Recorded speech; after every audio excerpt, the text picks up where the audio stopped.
Hey everyone, welcome back to Story Time in the Bakery. Yay, I finally got the next episode done in less than a week since the last one. You didn't have to wait a month. That's way too much time, but I wanted to keep on going with this because we are into the Crumb Boss era, and if you didn't listen to episode 6, you're definitely gonna want to go back and listen to that one because I explain all about how it started. And so now at this point, we are around the spring of 2010, and Stephanie and I had just met at the gym and we hit it off as fast friends. And as I explained in the last one, she wanted to start filming videos in my bakery. And I was like, no way, I do not want to be on camera. But of course we did it anyway. And she basically started coming into my bakery every Saturday after I finished my work day, and we would just start filming whatever. Like, there was no clear plan, but we would sometimes go out into the town of Chatham and Morristown with leftover crumb buns after I closed the bakery, and we would just give them out while filming people and reactions and just being silly. Like, it's so funny looking at us doing that. Like, that's what people are doing now on YouTube. And we were doing that like how many years ago? It was like 2010. So it slowly evolved into getting back into the actual bakery. And then we evolved it into a baking show that most of you are familiar with. Like, I can't imagine that anyone saw the earliest videos that we made. I don't even have those anymore. I wish I did. And by the way, before I keep going, we have uploaded as many old Crumb Boss videos that I still had saved in my computer to a channel here on YouTube called Crumb Boss TV. So I'll leave links in the description if you want to go check that out. It's a total blast from the past and just a lot of fun. So by the summer of 2010, we were gaining a foothold and picking up momentum and actually getting lots of subscribers. And the cool thing was not only did I have this amazing new business, I guess that you could call it, that we were building. I was getting to play with my friend and it was just so much fun. But the main thing for me was that it brought me back my passion for baking. And at the same time, I was actually realizing that this could eventually be an exit strategy to get me out of the actual bakery business and the next step in my career.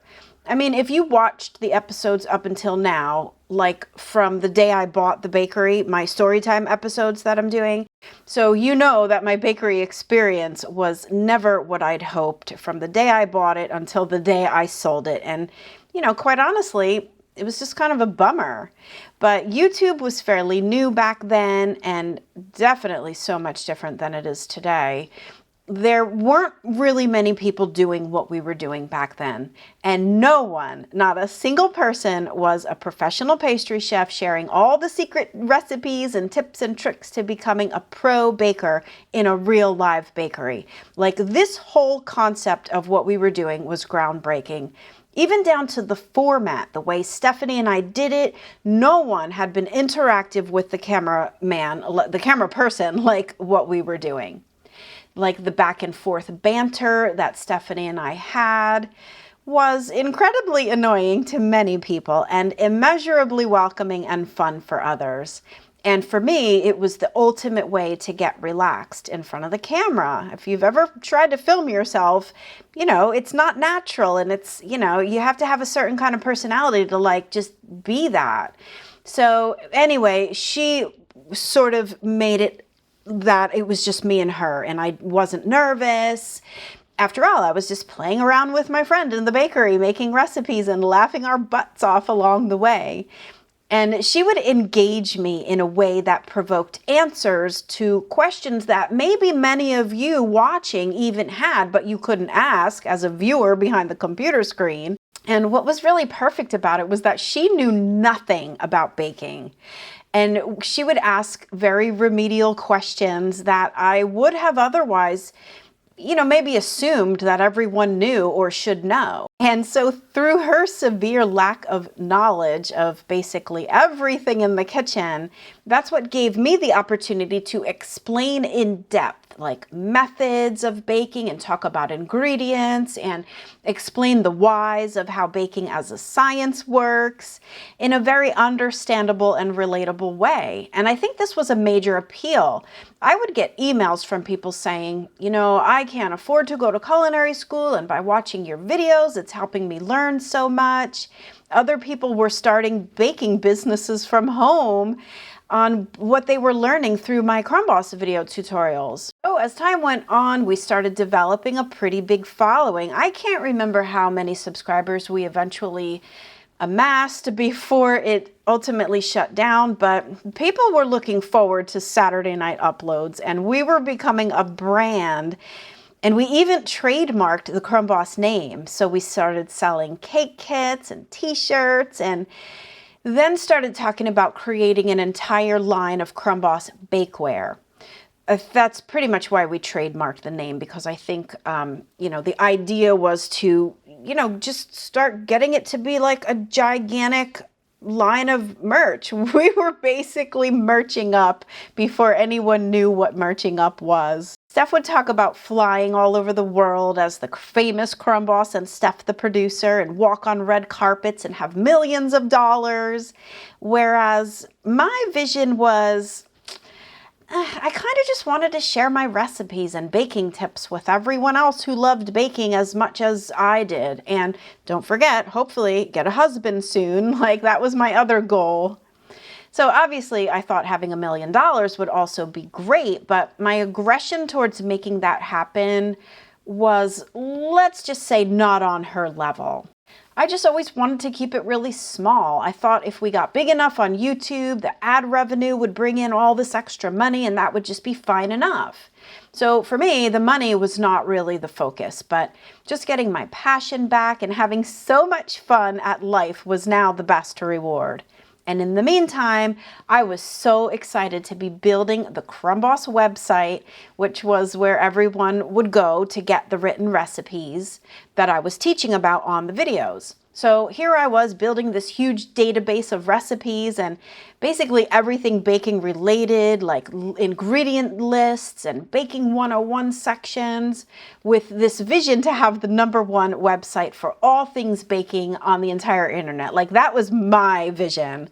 And my focus was always just simply to teach baking and share recipes. So basically, I cringed at the thought of traveling as a quote-unquote famous person. I mean, my persona on the screen was always a direct reciprocation of her energy. Stephanie always brought me out of my hiding spot, and it was definitely fun to play there.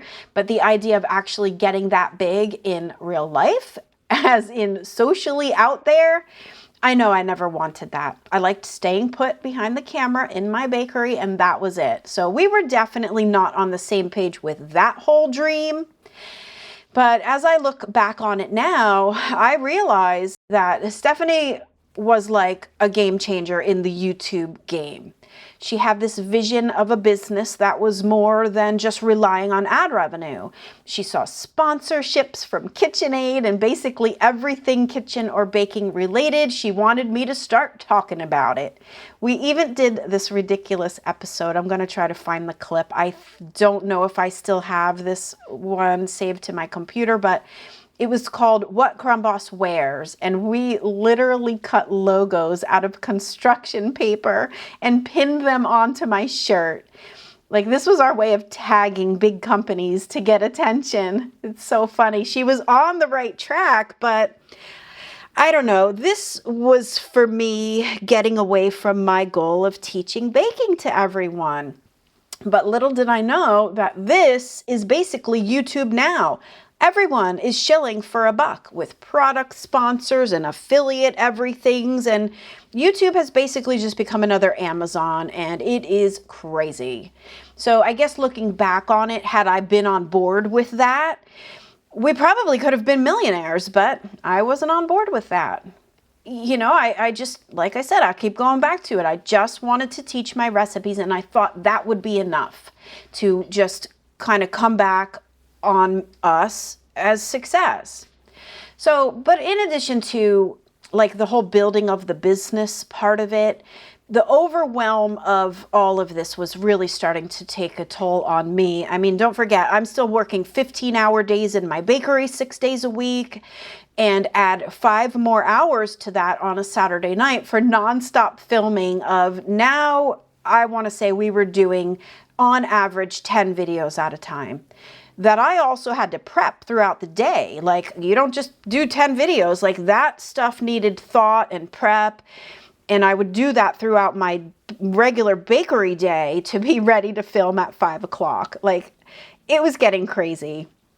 So I do want to mention, at this time, from early 2011, I finally got the boyfriend. Yay! Hopefully turned that into husband material. Who remembers the Mr. New Jersey days? And I'm only bringing that up because, like, it might play relevant into, you know, like a little bit later, but you know, let's just say a baker and a bodybuilder don't naturally mix, so you better believe I had to also keep up with that too. So now I'm going to the gym each night after the bakery closed, like 5 to 6 days a week for 2 hours a night. And don't get me wrong, all of this is exciting and fun and exhilarating, and my health is getting on track, and I was getting into the best shape ever. My life was seemingly turning into literally everything I never knew I wanted. So what the heck happened to cause this split by the end of 2012? Well, simply put, this pace was unsustainable. I was approaching the wall and about to hit it hard. The best way to describe it, and how I always described it to anyone who asked, was that Stephanie and I just had a conflict of interests. At the start of 2012, after building Crumb Boss TV for nearly 8 straight months, we both saw the possibilities of what this channel can do, but we both had very ideas about what that looked like. Look, again, to this day, I will still give her credits for seeing this vision of where YouTube was going and the business that it has turned into today. Like, she was a trailblazer. I remember back in 2012, during the videos, she was telling people to send us $10 for a shout out. Like, this was unheard of back then. And not that anyone actually ever did it, but just the fact that she saw this as a way for us to make money. And now look at everyone on social media. Like, it's become every which way possible to make $1 as creators and social media influencers. And believe me, I use that term very loosely. We all now commoditize every aspect of our lives for likes and views. From super thanks to OnlyFans, the internet, and YouTube especially, has become nothing more than a way to sell yourself and sell your products and every product there is under the sun. And you know what? I hated the idea of it then, and I still hate the idea of it now. So that's where the rift was starting, and probably the reason why I can't ever get this channel, even today, to make enough money to pay for even just the cost of ingredients, because I just want to give everything away for free. I'm not a really good salesperson, and I just hope that, you know, by being a good person and giving everything away for free, it'll return to me. But over 10 years of doing this, it just really doesn't. So if you're still listening at this point, I have not made a new video on my Gretchen's Vegan Bakery channel, like a recipe, in forever. I think it's been a couple of months. And like, after the new year, I just really had to look at the amount of time that I'm putting into this effort, like no less than 4 days a week to make one video and tons of money and ingredients just to make $5 on YouTube. Like, I should be shilling for products and merchandise and sponsorships and all of it, because that seems to be the only way anybody's getting recognized on YouTube. But anyway, you know, even back then, I wasn't willing to do that. And I just can't stand behind products and shill for stuff that I don't believe in. But I do wonder what level Stephanie and I would have gotten to had we stayed together. I mean, like, the channels that were also starting out back in 2010 and 11, some of them are still at it and have gotten huge, and have done so by all the means that Stephanie saw as how to make it on YouTube. So I can admit when I'm wrong. But anyway, I pushed back on that idea, and ultimately we did dissolve the business for reasons of conflicts of interests. And there really wasn't much to dissolve, though. It's not like we had made any real money in those first 2 years. And any money that we did make from cake kits or t-shirts would go back into buying more cake kits and t-shirts. And honestly, we got into this habit of sending people gifts, like our really diehard followers, or so we thought. I think we were getting scammed sometimes, though. Like, we would get emails of people writing to us with sob stories of how my daughter loves baking so much, but we're so poor and we can't afford anything. So a couple of times we bought like a ton of baking pans and just like baking to pastry bags and tips and like all of this stuff. And we sent them to a couple of people that we then never heard from again. So yeah, we totally got scammed. And we only did it a couple of times before we learned our lesson.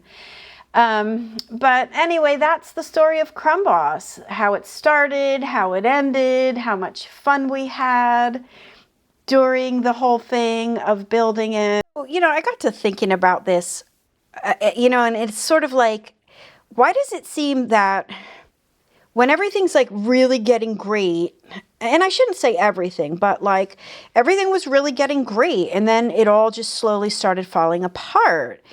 And what I've come to realize, I think, is that life is a series of ebbs and flows. It's like a virtual wheel of life that has its ups and downs. And I don't know, I think what I've come to learn from that realization is that the goal, well, at least for me, is to really be the person that I want to be when the chips are down. Because looking back at the first half of my life, I was definitely not being that kind of person in the face of all these challenges.